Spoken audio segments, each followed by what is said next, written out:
Discipline is the bridge between goals and accomplishment. Motivation gets you going but discipline keeps you growing. इन दोनों ही thought से हमें एक चीज़ समझ में आती है कि डिसिप्लिन हमारे लाइफ में हमारे गोल्स को कंप्लीट करने में कितने ज़्यादा महत्वपूर्ण योगदान रखता है।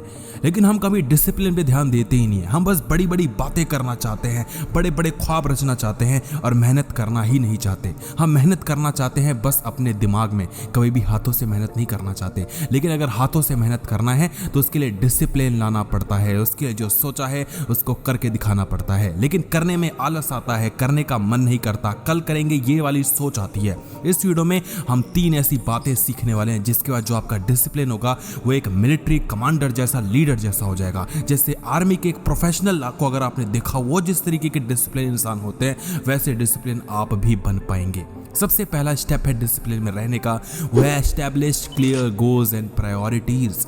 हम बस सोचते हैं क्वालिटेटिव में, है ना, कभी क्वांटिटेटिव में कि मैं बहुत पैसे कमा लूंगा, एक दिन मैं बहुत ज्यादा अमीर बन जाऊंगा, एक दिन मैं बहुत पढ़ाई कर लूंगा। लेकिन वो बहुत कितना होता है वो कभी हम जान ही नहीं पाते। उसको लिखिए, खुद से पूछिए कि वो बहुत कितना होता है। Establish clear goals and priorities. Clear goals, quantitative पूछिए कि कितना, कब, कैसे, क्या होगा, किस चीज को सबसे पहले करेंगे, उसको लिखना पड़ेगा। आपको एक स्पेसिफिक और अचीवेबल गोल को बनाना पड़ेगा जो कि शॉर्ट टर्म होगा और लॉन्ग टर्म होगा।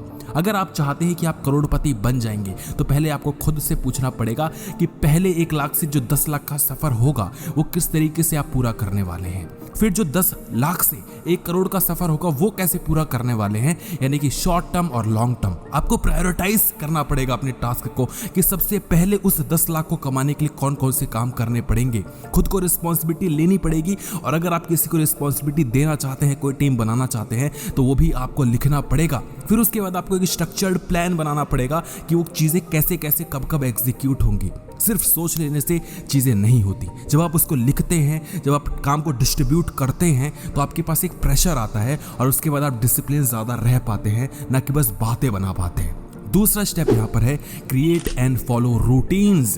पहले आपको रूटीन को बनाना होगा। रूटीन यानी कि देखो, पहले स्टेप में आपने एक बहुत बड़ा रोड मैप तैयार कर दिया कि अगले 1 साल में, अगले 6 महीने में मैं ये करने वाला हूँ। लेकिन उन 6 महीने तक, उन 1 साल तक चलने के लिए आपको छोटे छोटे कदम लेने पड़ेंगे जो कि आपको डेली लेने पड़ेंगे। और उसी के लिए step number 2 create and follow routines. आपको डेली किस तरीके से चीजें कैरी फॉरवर्ड करनी है वो लिखना पड़ेगा। आपको टास्क को डिवाइड करना पड़ेगा कि आप किस घंटे में कौन सा काम करने वाले हैं, किसको कौन सा असाइन किया है, उससे आप कभी क्या पूछने वाले हैं। आपको एलोकेट करना पड़ेगा, आपको पर्सनल डेवलपमेंट में फोकस करना पड़ेगा और आपको at the end of the day consistent रहना पड़ेगा। हर दिन मेहनत करते जाना बहुत मुश्किल होता है क्योंकि कभी आपको रिजल्ट मिलता ही नहीं।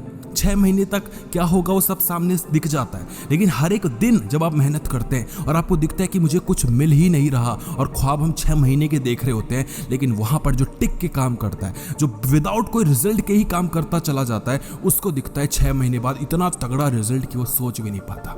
स्टेप नंबर 3 यहाँ पर है practice self control and accountability. खुद पर कंट्रोल करना सीखो और अकाउंटेबिलिटी यानी कि जवाबदेह बनो। आपके ऊपर कोई इंसान होना चाहिए जिसको आपको जवाब देना पड़े। जब हम सबके बॉस होते हैं ना तो हम कभी कुछ कर ही नहीं पाते। हम खुद के ही बॉस नहीं होते, हम खुद को ही रिस्पॉन्सिबिलिटी ले ही नहीं पाते। हमें बस लगता है कि तू ये कर लेना, तू ऐसा कर लेना, हाँ मैं करता रह जाऊंगा, क्योंकि हम कुछ कर ही नहीं पाते। हमारा कंट्रोल हमारे इमोशंस पे कभी होता ही नहीं है। हम सोचते तो हैं कि मैं उठूंगा सुबह और ये वाला काम करूंगा, लेकिन उठेगा कौन? उसके लिए रात में जल्दी सोना पड़ता है। हम सोचते तो हैं कि इस तरीके से मैं जब इतना दौड़ लूंगा तो उसके बाद मेरा जो वजन है वो बहुत कम हो जाएगा, लेकिन कम होगा कैसे? उसके लिए तो भागना पड़ेगा ना। भागेगा कौन? अपनी गलतियों से सीखेगा कौन? एक सपोर्ट सिस्टम बनाएगा कौन? लेकिन यही करना बहुत ज़्यादा ज़रूरी है। आपको अपने इमोशंस पे, आपको अपने आप पे कंट्रोल लाना पड़ेगा और वो तभी आ सकता है जब आप उसको डेली मैनर में करना जाएंगे और जब आप हर एक घंटे के तरीके से अपने आप को जज करेंगे, कंट्रोल करने की कोशिश करेंगे। अगर आप चाहेंगे कि एक ही दिन में सब कुछ हो जाए तो ऐसा नहीं होगा। और मैं फिर से कहता हूँ कि आपके ऊपर कोई इंसान होना चाहिए, क्योंकि जो आर्मी के लोग भी होते हैं ना वो बहुत डिसिप्लिन होते हैं, बहुत ज़्यादा डिसिप्लिन में होते हैं, लेकिन वो भी तब जब सामने कोई कमांडर होता है। क्योंकि मैं एनसीसी में था, हम बहुत तरीके से रहते थे।